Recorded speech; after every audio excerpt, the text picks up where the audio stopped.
ఏడాదికో వైవిధ్యం, ఏకదంతుని రూప నేపథ్యం, 70 అడుగుల ఎత్తైన ఖైరతాబాద్ మహాగణపతి విశేషాలు.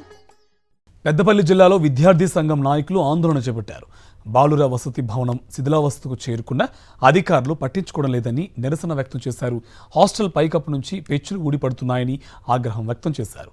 శిథిలావస్థకు చేరిన హాస్టల్ భవనాన్ని మరో చోటికి తరలించి విద్యార్థుల ప్రాణాలు కాపాడాలని విద్యార్థి సంఘ నాయకులు డిమాండ్ చేస్తున్నారు.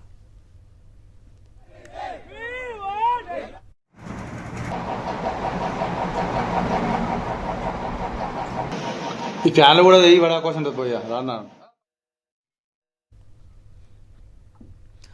మేడ్చల్ తహసీల్దార్ కార్యాలయం ఎదుట ఆందోళన దిగారు. పీర్జాదిగూడ పెద్ద చెరువు ప్రాంత ఇంటి వాసులు బఫర్ జోన్లో ఇల్లు నిర్మించారంటూ 160 ఇళ్లకు నోటీసులు ఇవ్వగా 35 సంవత్సరాల క్రితమే పట్టాభూములు కొనుక్కొని ఇల్లు నిర్మించుకున్నామని బాధితులు చెబుతున్నారు. తక్షణమే పేదలకు ఇచ్చిన నోటీసులను వెనక్కి తీసుకోవాలని డిమాండ్ చేస్తూ ఎంఆర్ఓకు వినతి పత్రం అందించారు.